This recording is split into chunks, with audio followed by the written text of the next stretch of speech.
Hi everyone, I wanted to share with you today what I did for my distance counseling sessions and what I plan to do this fall if I have to do distance counseling again.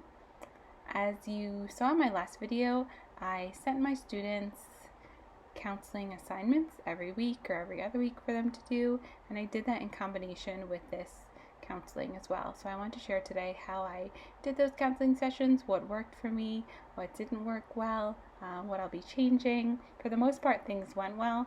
I changed some things that needed to and modified as we went along. But for the 24 students that I did distance counseling with, it went pretty well.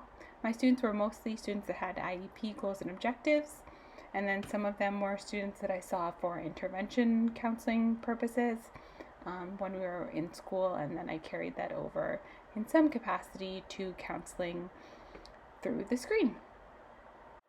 So here we are. It might not be all of our favorite way to counsel, but we need to support our students in any way that we can in this, right? So the first thing to figure out with your district and your group is how will you support your students that need counseling services? Are you going to do this through parent consultation, through sending them activities, like I have some examples for in the bottom left here, that they can do with their students and then check in with them every week or whenever needed? Are you going to be doing lessons that I have down below in the right corner that I shared with you the last time? Are you going to be doing live sessions, or are you going to be doing a combination of all of the above? I did, for the most part, some parent consultation, but I did mostly virtual over the video sessions and then the weekly counseling assignments that I did. And that worked well for me. I found that the consistency of this and the combination was most beneficial for my students, and I think that their parents agreed with me as well. So I'll talk about what my plan was for distance counseling and how I structure my sessions, and then how I follow up. So asynchronous versus synchronous learning. You can see my previous PowerPoint, I'll link it down below.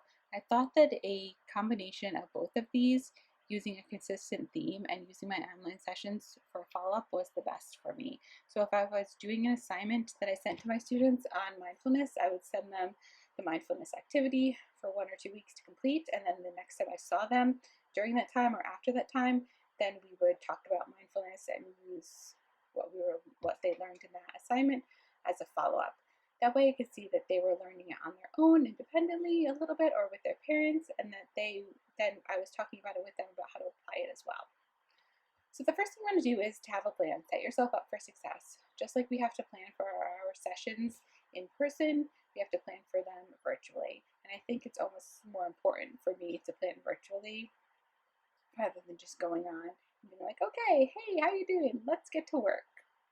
So start with what you and your students know. If you have a routine that you follow for counseling sessions in person, use that same routine for virtual sessions. I did this, and I think that it helped my students and I both benefit from the structure of it. We knew that we always do like a greeting and a share at the beginning, and then we end with a closing activity. And I benefited from this because it helped me get through things, and the students knew what to expect, so it benefited them as well. For students that I did different things with in school, I modified assignments for them as well as needed. So the parts of the session that I do in person and I did virtually are warm-up, an icebreaker, a check-in, a share, a lesson, an activity so that they can apply what they learned in the lesson, and then a checkout. This is the exact way, again, that I do things in person, and I found that for the most part I was able to modify all of them to do it virtually as well. I think that doing all of these helped to kind of make my counseling sessions more well-rounded and not just quick check-ins. So in planning my sessions, I did it on my computer.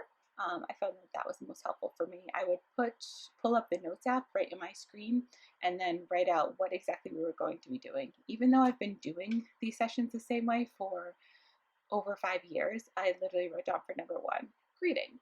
Then number 2, our icebreaker, what we were going to do. We were going to play Pictionary that day. The share, what question we were going to do. Review, what we were going to talk about next week.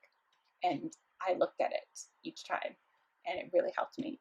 I would also write down some extra activities if we finished quickly, which sometimes we did. For students that needed to see the plan. Most of my students didn't need to, but there are always those students who are like, what are we doing today? What are we doing next?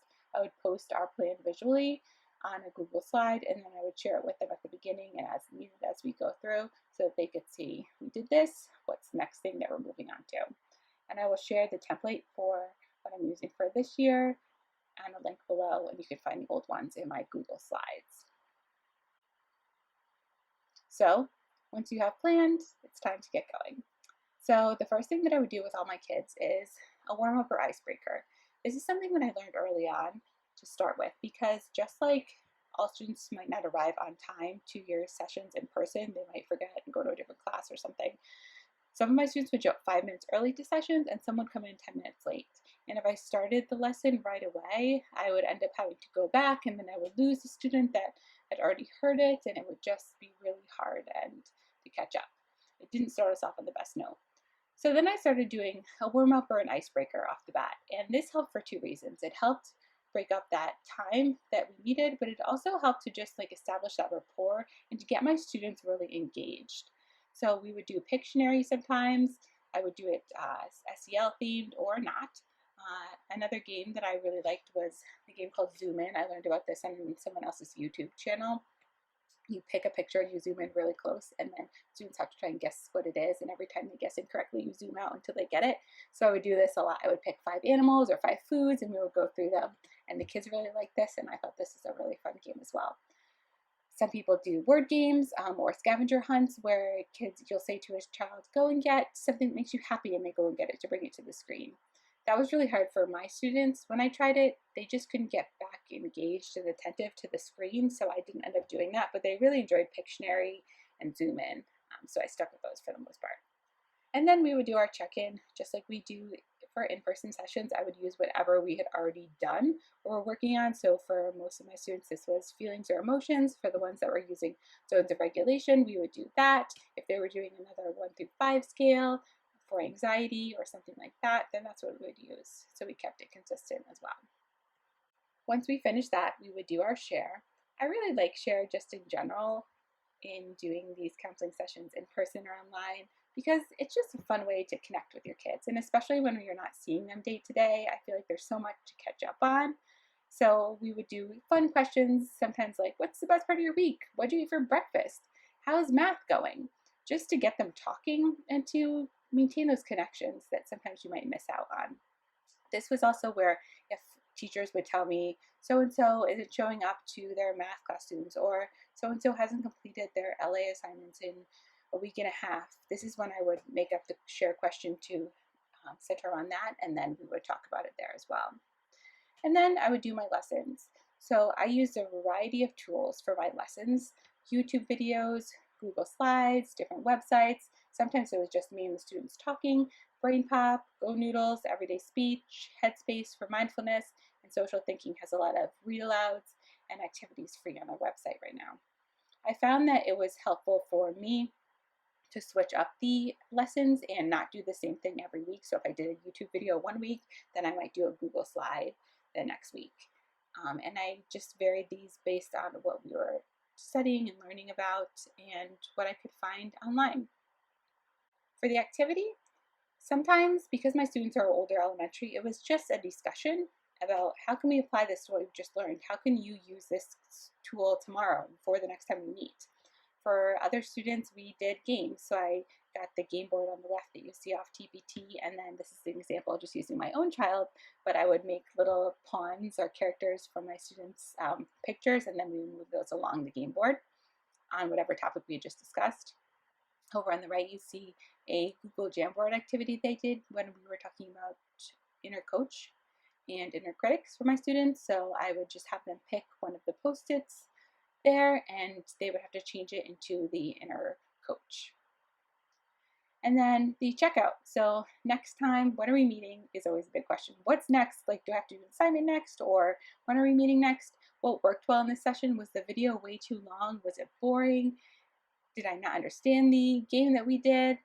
And then any questions that you have related to what we learned. So again, how are you going to use this size of the problem tool before next week? This is just an example of what my screen looks like every time I do virtual counseling sessions, I have it set up before I do them, and I open up all the windows that I need so that I can just pull them up as needed. So you see the chat window that I use for Google Meets. On the right, I have the Notes app that has my Hangout session plans in it, and as I said, I use this every single week, and I always reference it to keep me on track. Then I have whatever icebreaker we're doing. So I was doing Pictionary this week, and you can see the drawing board, the app Picasa belong in there. And then whatever activity we're doing. So on this particular week, we were doing a size of the problem, and kids just could point to a picture and then tell me what size of the problem that is. So I had those all ready to go so that I didn't have to be fooling around on my computer, or if I was screen sharing, that I didn't pull up anything by mistake that I didn't want the kids to see, and just made everything go much smoother, and it was less stress for me during the video sessions. So finally, after the sessions are done, woohoo, reflecting on what you did. So first thing I would do is write out down notes that I had, what worked, what didn't work, what questions did the student have, things that we talked about from the closing follow-up, like did this video just not go over well, or was it way too long and the kids were not listening? Just write notes to myself for the next time, and I would do this right in my app. I'd write down all the data that I needed right away, and then any quick notes that I had for planning for next time. Like next time we really need to review small versus big problem, or try this mindfulness one next time. So in closing, I think the good theme for this